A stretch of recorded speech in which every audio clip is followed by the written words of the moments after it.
नहीं, ऐसा नहीं है। देखिए, एक बात समझिए, मैंने पहले भी कहा था कि बाय इलेक्शन गवर्नमेंट का इलेक्शन होता है। आप बंगाल का देखिए, टीएमसी सभी सीट पर आ गए। हिमाचल का देखिए। तो सवाल ये नहीं है, नरेंद्र मोदी जी को छोड़ के सारे लोग 2-2 दिन कैंप किए।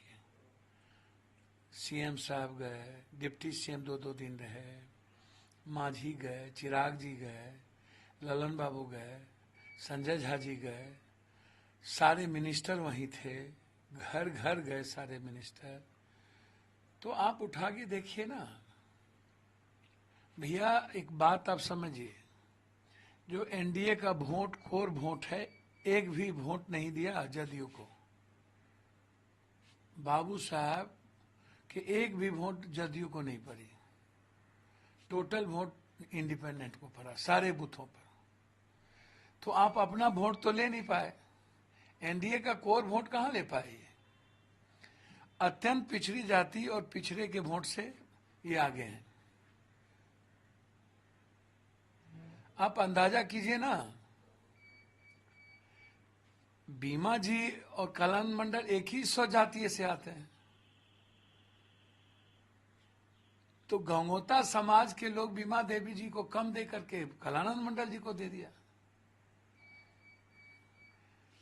सवाल वो नहीं है।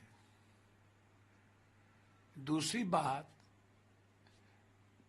जिन लोगों के लिए बीमा जी ने कुर्बानी दी, हमने तो उनकी गलतियों के लिए क्षमा मांगा सबसे कि हम हाथ जोड़ते हैं, माफ कर दीजिएगा।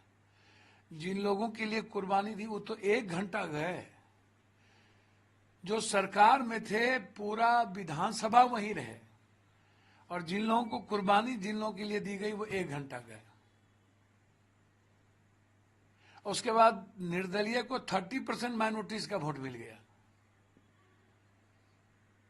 तो इनके वोट कट गए,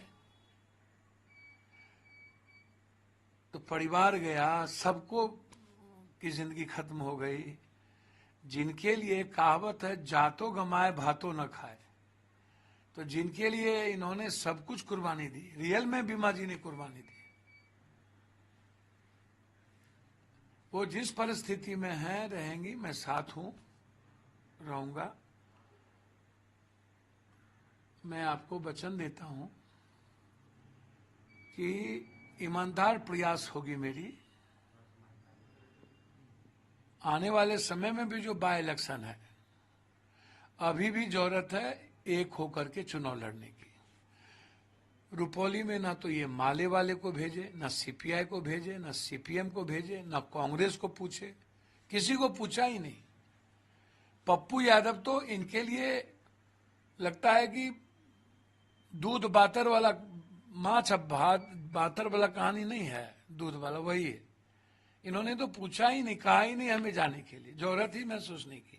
फिर भी हमारे सारे लोग और हमको जितनी क्षमता थी, हमने इंडिया गठबंधन के साथ हम खड़े हुए। जरा हम उस पप्पू यादव को समझना चाहते हैं, जिस प्रेम भारती ने पप्पू यादव को हराने के लिए पूरी ताकत लगा दी, फिर पप्पू यादव ने अपना आशीर्वाद उनको दिया। देखिए ना, को समझना जरूरी है। बिल्कुल समझिए भैया, हमारी जो सामाजिक और राजनीतिक पृष्ठभूमि है वो समाज के गरीब कमजोर तबके का है, पिछड़े और अत्यंत पिछड़ी जातियों का है।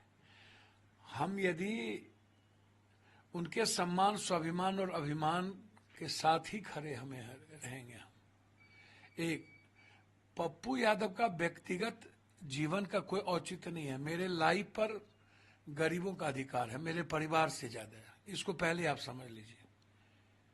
मेरी फैमिली का अधिकार सेकंड है, और गरीब और आम आदमी का अधिकार मेरे लाइफ पर पहले है। दूसरी चीज सर, आम आदमी और गरीबों के लिए हम एक बार नहीं 1,00,000 बार कानून तोड़ सकते हैं। जितनी बार 353 धारा जिसको लगाना हो लगाएं। मैं गरीबों की आजादी के लिए कुछ भी कर सकता हूं, कुछ भी सर, कुछ भी। तीसरी चीज, बीमा भारती ने एड़ी चोटी एक नहीं किया, बीमा जी का इस्तेमाल किया गया। गंगोत्री समाज और अत्यंत पिछड़ी जाति समाज सब दिन पप्पू यादव के साथ रही है और जिंदगी भर रहेगी। मैं उनके साथ खड़ा हूं, रहूंगा। मैं जात पात नहीं करता हूं, ना मैं करूंगा, लेकिन उस समाज के साथ बिल्कुल दिल दिमाग से खड़ा रहूंगा। इसलिए मेरा व्यक्तिगत जीवन अपना नहीं है, ये समाज का है, आम आदमी का है, गरीबों का है। इसीलिए पप्पू यादव को सीधा समझ लीजिए, मेरी अपनी लाइफ का मतलब नहीं है। मेरा लाइफ पूर्णिया के लिए है, सीमांचल और कोसी के लिए है। 2 साल के अंदर आपको सब कुछ दिखेंगे। पूरी दुनिया, पूरा सिस्टम, पूरी सरकार एक तरफ होगी। मेरा कोसी सीमांचल के विकास और आम आदमी के न्याय और व्यवस्था को मजबूत करने के लिए हम कोई भी काम करेंगे।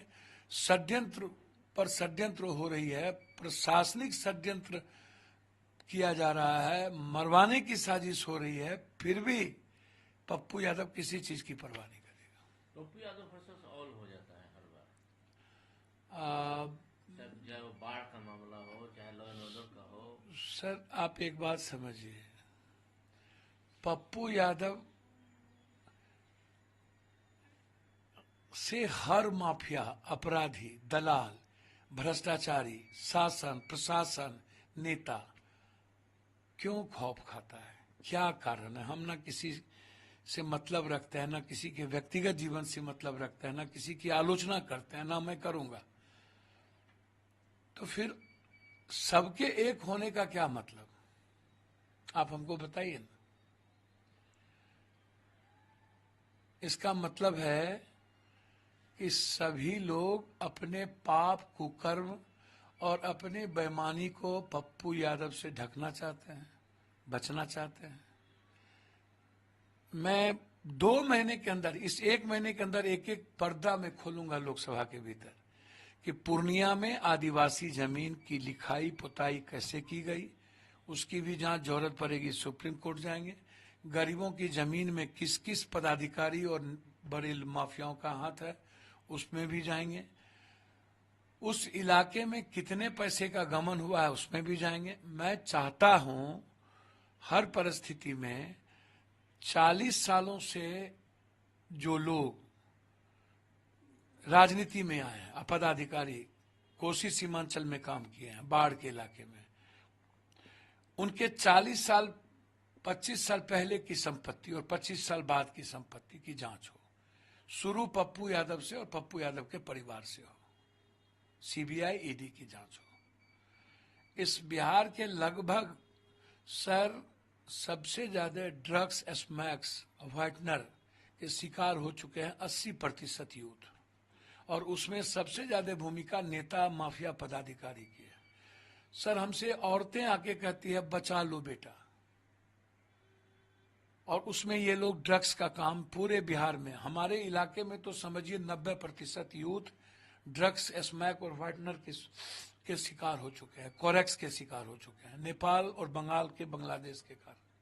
इतनी बुरी स्थिति है सर, आप अंदाजा नहीं कर सकते हैं। पढ़ाई तो खत्म है, शुल्क पे है सर। और ये लोग, मैं क्या करूं, इसका पैसा सारे 60-70%, 80% टेंडर का पैसा,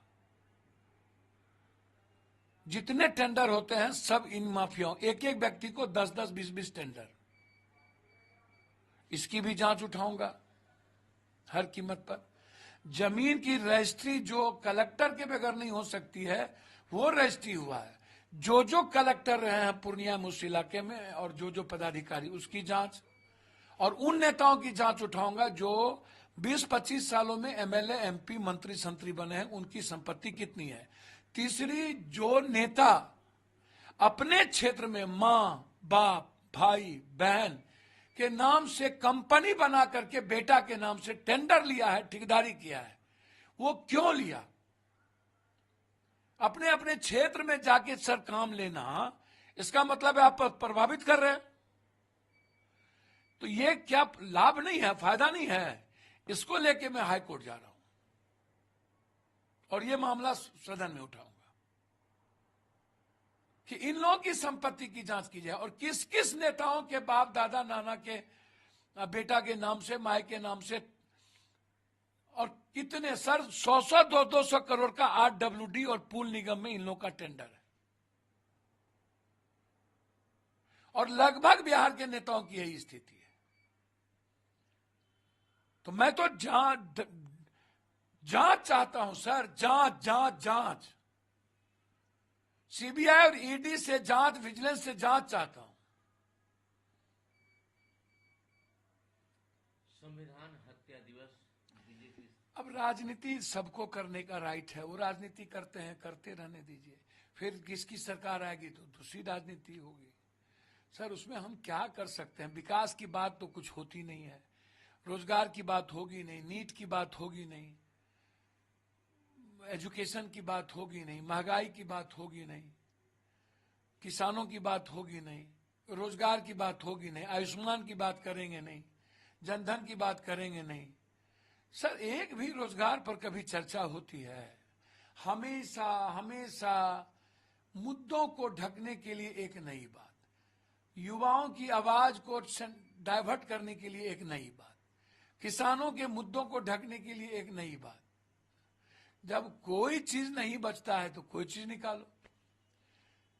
आप बाबा साहब अंबेडकर के संविधान को पर आप इस तरह का टिप्पणी, संविधान हत्या दिवस, ये तो सीधा अंबेडकर साहब पर के विचारों पर सीधा सवाल खड़ा करना है। ये कांग्रेस से आपका राजनीतिक प्रतिद्वंद्विता क्या है वो बिल्कुल डिफरेंट है। संविधान को आप हत्या दिवस के रूप में यह शब्द का इस्तेमाल नहीं कर सकते, नहीं करना चाहिए।